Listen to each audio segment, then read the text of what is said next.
ឥន្ធនូគឺជាបាតុភូតមួយដែលតែងតែទាក់ទាញចំណាប់អារម្មណ៍មនុស្សស្ទើរតែគ្រប់គ្នាហើយតាំងពីសម័យបារាំងមកវាក៏តែងតែជាអាថ៌កំបាំងដ៏ធំមួយដែរដែលនាំឲ្យមានការជួលទៅតាមអបិយជំនឿផ្សេងគ្នានៅស្ទើរតែគ្រប់អរិយធម៌នៅទូទាំងពិភពលោកទាំងមូលនៅក្នុងអរិយធម៌ខ្លះគេនាំគ្នាជឿថាឥន្ធនូនេះគឺជាស្ពានរវាងឋានសួគ៌និងផែនដីខ្លះទៀតជឿថាវាគឺជានាគដែលចុះពឹកទឹកហើយសូម្បីតែពាក្យឥន្ធនូនៅក្នុងភាសាខ្មែរក៏វាបង្កប់ទៅដោយអបិយជំនឿផងដែរគឺឥន្ធនូមានន័យថាធ្នូរបស់ព្រះឥន្ទតែក៏ពិតទៅឥន្ធនូវាមិនមែនជាបាតុភូតដ៏កម្រនោះទេផ្ទុយទៅវិញវាគឺជាបាតុភូតដែលតែងតែកើតមានជារឿយៗហើយគ្រប់គ្នាសុទ្ធតែធ្លាប់បានឃើញយ៉ាងតិចម្ដងនៅក្នុងជីវិតដោយខ្លះមើលឃើញទៅតាមលក្ខណៈធម្មជាតិគឺនៅពេលមានភ្លៀងហើយខ្លះទៀតធ្លាប់បង្កើតបាតុភូតឥន្ធនូនេះដោយខ្លួនឯងក៏មានក៏ប៉ុន្តែបើទោះបីជាយ៉ាងនេះក៏ដោយប្រហែលជាមានមនុស្សតិចតួចណាស់ដែលធ្លាប់យកចិត្តទុកដាក់សង្កេតមើលដោយលម្អិតនិងកត់សម្គាល់ទៅលើលក្ខណៈពិសេសរបស់ឥន្ធនូយើងអាចដឹងបានថាឥន្ធនូកើតឡើងនៅពេលដែលមានធាតុផ្សំចម្បងពីរគឺពន្លឺព្រះអាទិត្យនិងដំណក់ទឹកហើយអ្នកដែលតាមដានសង្កេតមើលដោយលម្អិតទៅលើពណ៌របស់ឥន្ធនូនេះគេនឹងអាចសង្កេតឃើញថាគ្រប់ឥន្ធនូទាំងអស់សុទ្ធតែមាន7ពណ៌ដូចគ្នាហើយពណ៌ទាំង7នេះក៏សុទ្ធតែមានលំដាប់លំដោយដូចគ្នាទាំងអស់ដែរគឺចាប់ពីពណ៌ក្រហមនៅផ្នែកខាងលើបង្អស់បន្ទាប់មកគឺពណ៌លឿងចាស់ពណ៌លឿងពណ៌បៃតងពណ៌ខៀវពណ៌ខៀវចាស់និងពណ៌ស្វាយនៅខាងក្រោមគេបង្អស់សំណួរសួរថាតើឥន្ធនូនេះកើតឡើងយ៉ាងដូចម្តេចតើហេតុអ្វី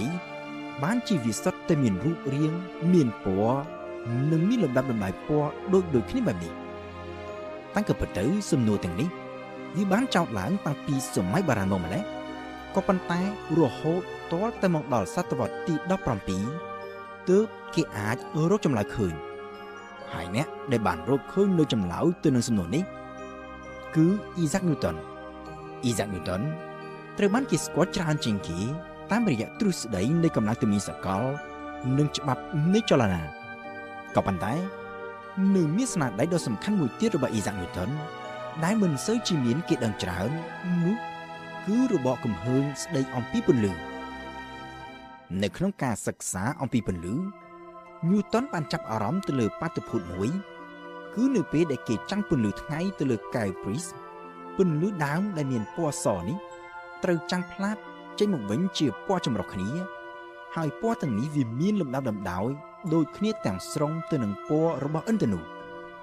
តែក៏ពិតទៅបាតុភូតនេះធ្លាប់ត្រូវបានគេសង្កេតឃើញតាំងពីយូរណាស់មកហើយក៏ប៉ុន្តែមនុស្សភាគច្រើនមិនសូវជាយកចិត្តទុកដាក់ដោយនាំគ្នាសន្មតថាវាគឺជារឿងធម្មតាទៅតាមលក្ខណៈធម្មជាតិញូតុនវិញញូតុនបានចោទជាសំណួរថាតើហេតុអ្វីបានជាពន្លឺពីព្រះអាទិត្យដែលមានពណ៌ស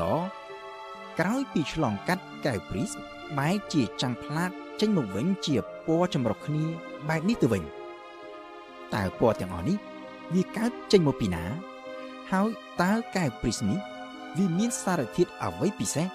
ដែលអាចបន្ថែមពណ៌ទៅលើពន្លឺព្រះអាទិត្យឬក៏យ៉ាងណាដើម្បីស្រាវចម្ងល់នេះ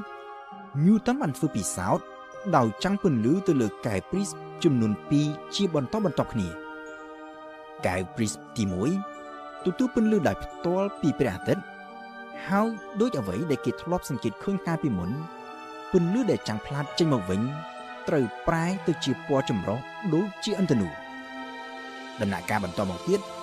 ញូតុនបានបាំងពន្លឺគ្រប់ពណ៌ទាំងអស់ដែលចេញពីកែវព្រីសទី1នេះដោយទុកតែមួយពណ៌ប៉ុណ្ណោះឲ្យចាំងឆ្លងកាត់កែវព្រីសទី2នៅពេលនោះញូតុនគិតថាប្រសិនបើកែវព្រីសនេះ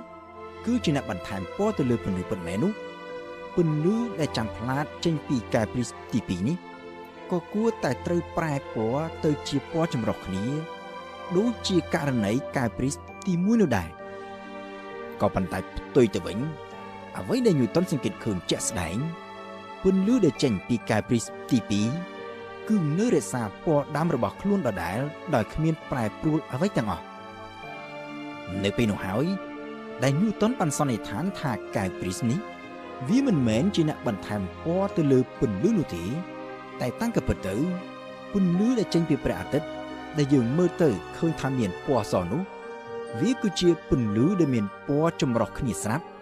ចំណែកកែវព្រីសវិញគឺគ្រាន់តែចែកពណ៌នេះឲ្យដាច់ចេញពីគ្នាតែប៉ុណ្ណោះដូចគ្នាដែរពណ៌ចម្រុះគ្នារបស់ឥន្ធនូគឺវាកើតឡើងចេញពីពន្លឺព្រះអាទិត្យដែលចាំងកាត់តាមដំណក់ទឹកភ្លៀងហើយដំណក់ទឹកភ្លៀងដែលវាមានរាងជាស្វែនេះដើរតួនាទីដូចជាកែវព្រីសចែកពន្លឺព្រះអាទិត្យចេញទៅជា7ពណ៌ដែលចេញពីគ្នាអ្វីដែល Isaac Newton បានរកឃើញវាមិនត្រឹមតែអាចបំបែករឿងអាថ៌កំបាំងរបស់ឥន្ធនូតែប៉ុណ្ណោះទេក៏ប៉ុន្តែវាគឺជាមូលដ្ឋានគ្រឹះដ៏សំខាន់មួយនៅក្នុងការសិក្សាអំពីពន្លឺនិងពណ៌ហើយវាជាមូលដ្ឋានគ្រឹះដ៏សំខាន់បំផុតមួយនៅក្នុងការសិក្សាអំពីតារាសាស្ត្ររហូតមកទល់នឹងពេលបច្ចុប្បន្ននេះជាពិសេសគឺវាអាចឲ្យគេកំណត់បានអំពីសារធាតុគីមីនៅលើផ្កាយឬនៅលើភពដែលស្ថិតនៅចម្ងាយរហូតដល់ទៅរាប់ពាន់ឆ្នាំពន្លឺពីភពផែនដីរបស់យើងដោយគ្រាន់តែសិក្សាវិភាគទៅលើពន្លឺរបស់វារហូតមកទល់នឹងពេលបច្ចុប្បន្ននេះគេដឹងថាពន្លឺគឺជាចំហាយថាមពលនៅក្នុងទម្រង់ជារលកអេឡិចត្រូម៉ាញ៉េទិកដែលមានហ្វ្រេកង់ខុសៗគ្នាពន្លឺនៅក្នុងហ្វ្រេកង់ផ្សេងគ្នានេះហើយដែលវាបញ្ចេញទៅជាពណ៌ខុសៗគ្នាដោយពន្លឺដែលមានហ្វ្រេកង់ទាបមានពណ៌ក្រហមហើយពន្លឺដែលមានហ្វ្រេកង់ខ្ពស់មានពណ៌ស្វាយចំណែកនៅចន្លោះកណ្ដាលពណ៌ទាំងពីរនេះអាស្រ័យទៅតាមហ្វ្រេកង់ពីទាបទៅខ្ពស់គឺវាអាចមានពណ៌លឿងចាស់ពណ៌លឿងពណ៌បៃតងពណ៌ខៀវនិងពណ៌ខៀវចាស់ពូលគឺដូចគ្នាទាំងស្រុងទៅនឹងលំដាប់លំដោយនៃពណ៌របស់ឥន្ធនូតាមពិតទៅទំនាក់ទំនងរវាងហ្វ្រេកង់នៃពន្លឺនិងពណ៌នេះវាមិនមែនមានតែនៅក្នុងឥន្ធនូនេះមួយនោះទេក៏ប៉ុន្តែវាមានចំពោះគ្រប់អ្វីៗផ្សេងទៀតទាំងអស់ដែលនៅជុំវិញខ្លួនយើងស្លឹកឈើដែលយើងមើលទៅឃើញថាមានពណ៌បៃតងគឺដោយសារតែស្លឹកឈើនោះវាមានសារធាតុនិងទម្រង់ម៉ូលេគុលដែលស្រូបយកពន្លឺក្នុងគ្រប់ហ្វ្រេកង់ទាំងអស់លើកលែងតែហ្វ្រេកង់ពន្លឺពណ៌បៃតងដែលចាំងផ្លាតចេញមកវិញហើយមកប៉ះនឹងកែវភ្នែករបស់យើងដូច្នេះនៅពេលដែលយើងមើលទៅអ្វីៗដែលនៅជុំវិញខ្លួនយើងឃើញថាមានពណ៌ណាមួយនោះយើងអាចដឹងបានថាពណ៌ផ្សេងគ្នានេះគឺគ្រាន់តែជាការចាំងផ្លាតនៅពន្លឺដែលមានហ្វ្រេកង់ខុសៗគ្នាតែប៉ុណ្ណោះហើយភ្នែកនិងខួរក្បាលរបស់យើងដែលជាអ្នកបកស្រាយហ្វ្រេកង់ទាំងនេះចេញទៅជាពណ៌ផ្សេងគ្នាលើពីនេះទៅទៀតពណ៌ដែលយើងអាចមើលឃើញដោយភ្នែកទទេនេះក៏វាគ្រាន់តែជាផ្នែកដ៏តូចមួយប៉ុណ្ណោះដែរនៃប្រភេទហ្វ្រេកង់ឬវិសាលគុំនៃពន្លឺដែលមាននៅក្នុងចក្រវាឡរបស់យើងនេះតាមពិតទៅក្រៅពីពណ៌ដែលយើងមើលឃើញនៅជុំវិញខ្លួនយើងនៅមានប្រភេទពន្លឺនៅក្នុងហ្វ្រេកង់ជាច្រើនផ្សេងទៀតដែលយើងមិនអាចមើលឃើញដោយភ្នែកទទេបានក្នុងនោះមានប្រភេទពន្លឺដែលមានហ្វ្រេកង់ទាបជាងពន្លឺពណ៌ក្រហមទៅទៀតហើយដែលគេឲ្យឈ្មោះថាអាំងហ្វ្រារូសតាមភាសាបារាំងអាំងហ្វ្រាថាក្រោមហើយរូសគឺពណ៌ក្រហមនិងប្រភេទពន្លឺដែលមានហ្វ្រេកង់ខ្ពស់ហួសពីពន្លឺពណ៌ស្វាយដែលគេឲ្យឈ្មោះថា ultraviolet ដែលតាមភាសាបារាំង ultra គឺមានន័យថាលើសឬក៏ហួសហើយ violet គឺពណ៌ស្វាយ